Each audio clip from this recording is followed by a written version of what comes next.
नमस्ते दोस्तों, आपका स्वागत है परमार गुरु में। Speaker, leader, champion by Jeremy Donovan और रायन एवरी बुक आपको सिखाएगी कि एक प्रभावी पब्लिक स्पीकर कैसे बने और अच्छी तरह से बोलना सीखकर आपको क्या फायदे मिल सकते हैं। महान लीडर्स के भाषणों का उपयोग करके यह बुक समरी आपको महान कंटेंट प्रदान करेगी, जिसका उपयोग करके आप जो कह रहे हैं उसमें अपने श्रोताओं को पूरी तरह से शामिल कर पाएंगे। आप यह भी सीखेंगे कि आपके बोलने का तरीका आपके भाषण, माहौल और अवसर के साथ कैसे फिट होना चाहिए। अगर आप बुक्स के समरी और वैल्यूएबल नॉलेज को एक्सप्लोर करना चाहते हैं तो परमार गुरु चैनल को सब्सक्राइब करें।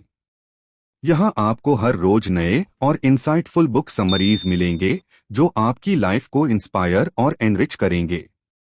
तो अभी सब्सक्राइब करें और अपने नॉलेज का सफर शुरू करें।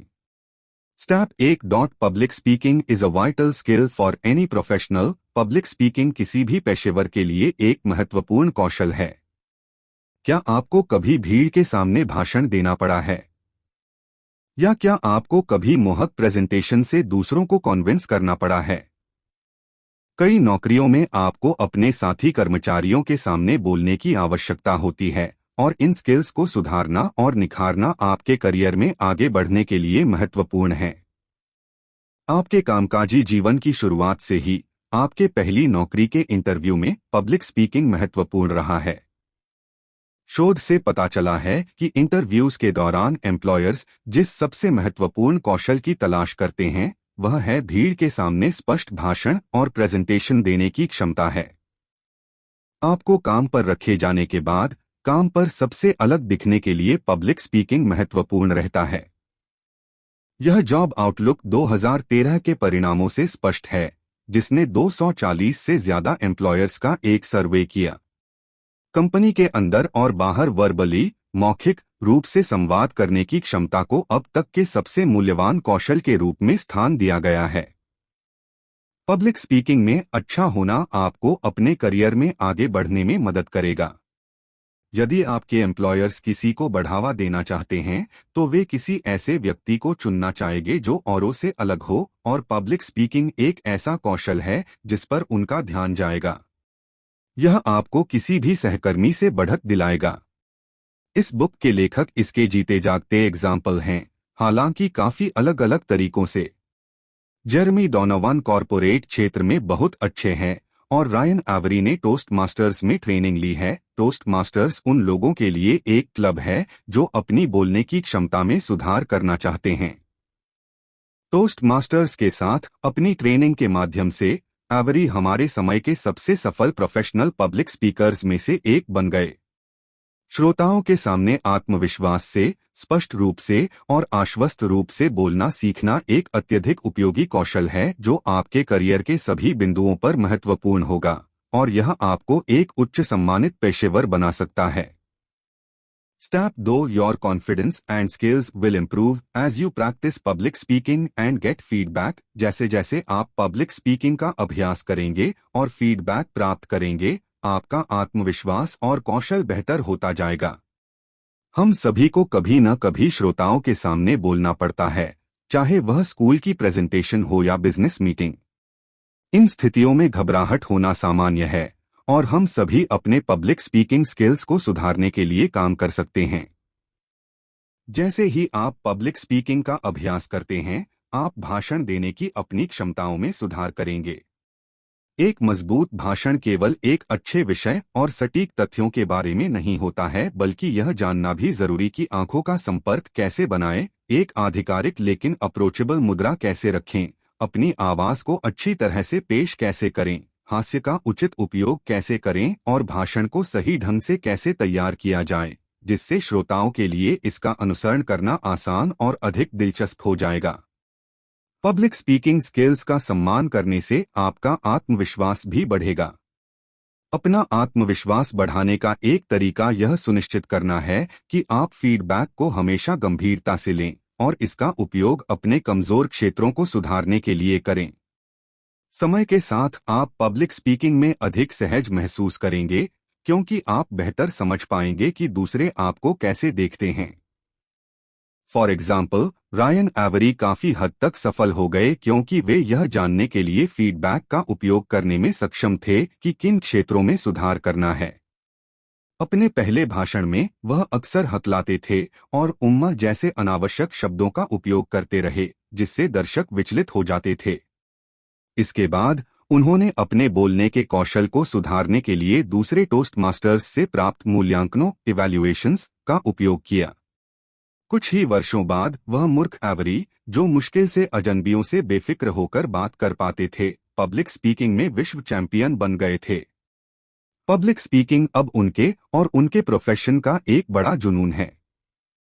जब आप एवरी की तरह फीडबैक के साथ सुधार करते रहते हैं तो याद रखें कि फीडबैक हमेशा आलोचना के रूप में नहीं आएगा। जैसे जैसे आप आगे बढ़ते हैं, आप शायद लोगों को यह कहते हुए पाएंगे कि उन्हें आपकी प्रेजेंटेशंस अच्छी लगीं। यह भी बहुमूल्य फीडबैक है, इसलिए इसे गंभीरता से लें, अपनी पीठ थपथपाएं। 3. Choose a topic that's interesting to both you and your audience. ऐसा विषय चुनें जो आपके और आपके श्रोता दोनों के लिए दिलचस्प हो। भाषण तैयार करने से पहले आपको खुद से यह सवाल पूछना चाहिए, मैं किस बारे में बात करने जा रहा हूं। खैर, अच्छी भाषण सामग्री बनाने का रहस्य एक ऐसा विषय खोजना है जो आपके श्रोताओं को अच्छा लगे, लेकिन वह आपको व्यक्तिगत रूप से भी अच्छा लगे। सबसे पहले अपने आप से पूछें कि आपके श्रोता कौन होंगे। वे वही हैं जिसकी आप उम्मीद करते हैं कि आपका भाषण उन्हें प्रभावित करेगा।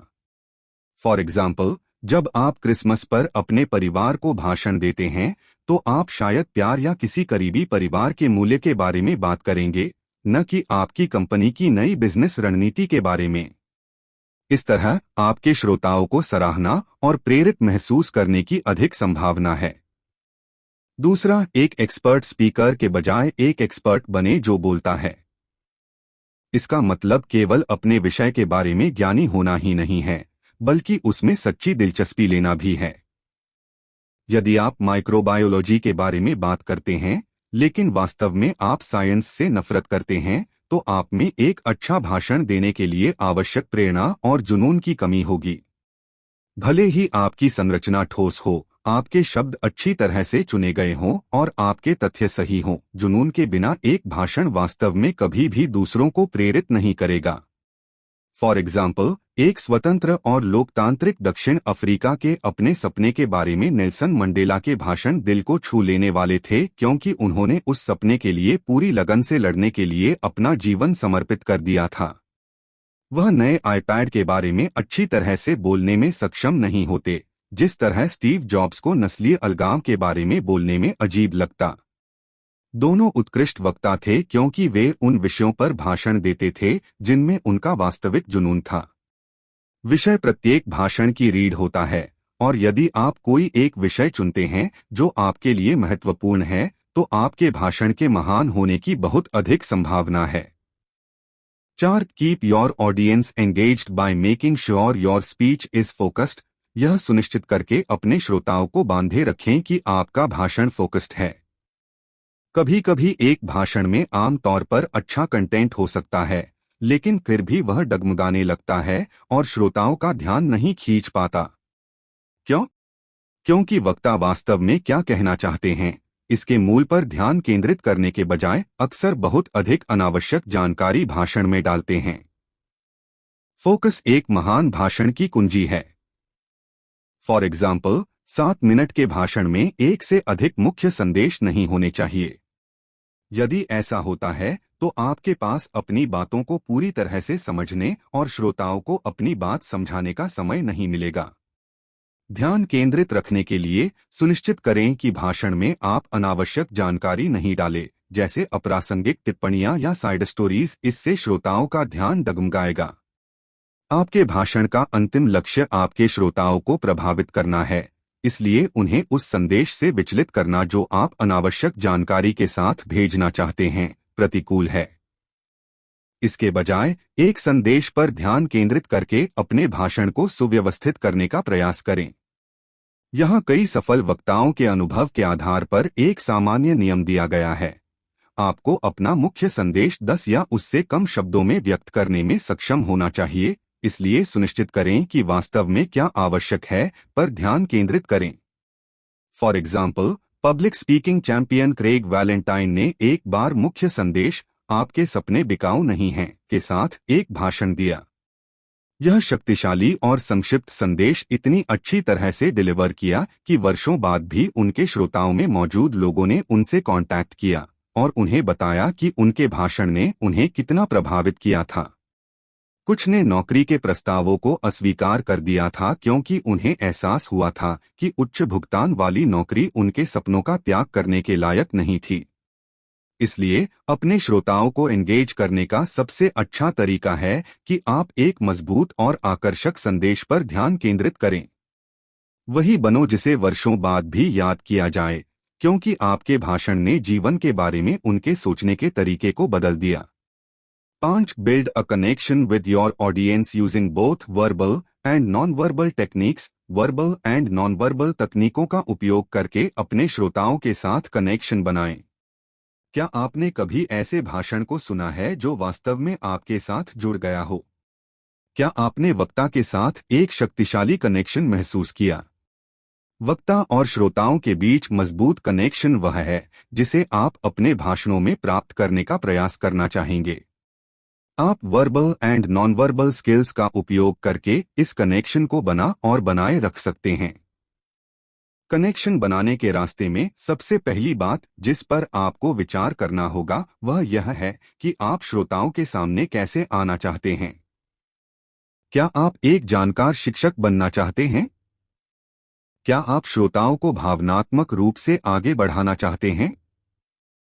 हालांकि संबंध बनाने के लिए कुछ बुनियादी रणनीतियां हैं, जिनमें से कई नॉन वर्बल हैं।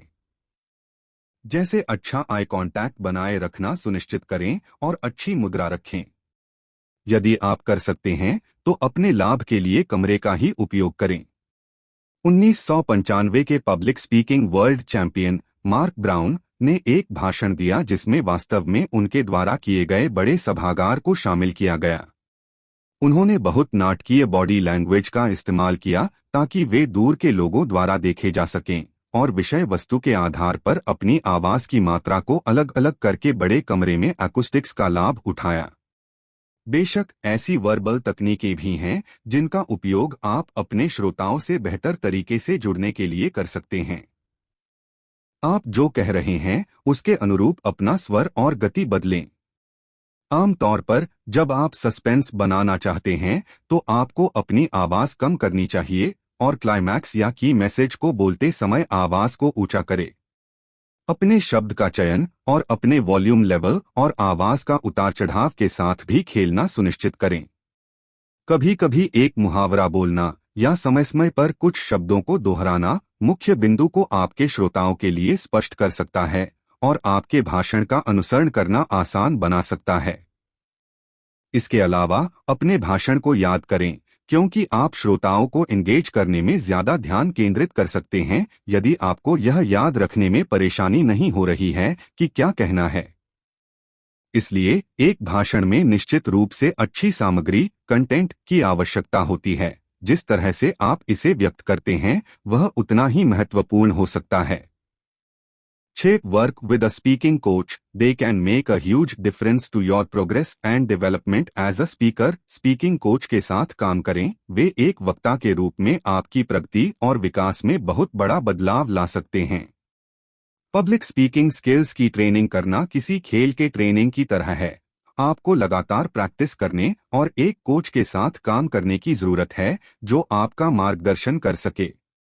एक कोच के साथ काम करना जो उस स्तर पर बोलता है जिस स्तर तक आप पहुंचने की कोशिश कर रहे हैं, या यहां तक कि उच्च स्तर पर भी, निश्चित रूप से आपकी प्रगति में मदद करेगा। स्पीकिंग कोच आमतौर पर अनुभवी और सफल पब्लिक स्पीकर्स होते हैं, इसलिए आप अपने बोलने के कौशल को उनके स्तर तक लाने की कोशिश कर सकते हैं। इससे भी बड़ी बात यह है कि उन्होंने अपने कौशल को दूसरों को सिखाने के लिए बेस्ट टेक्निक्स भी सीखी हैं।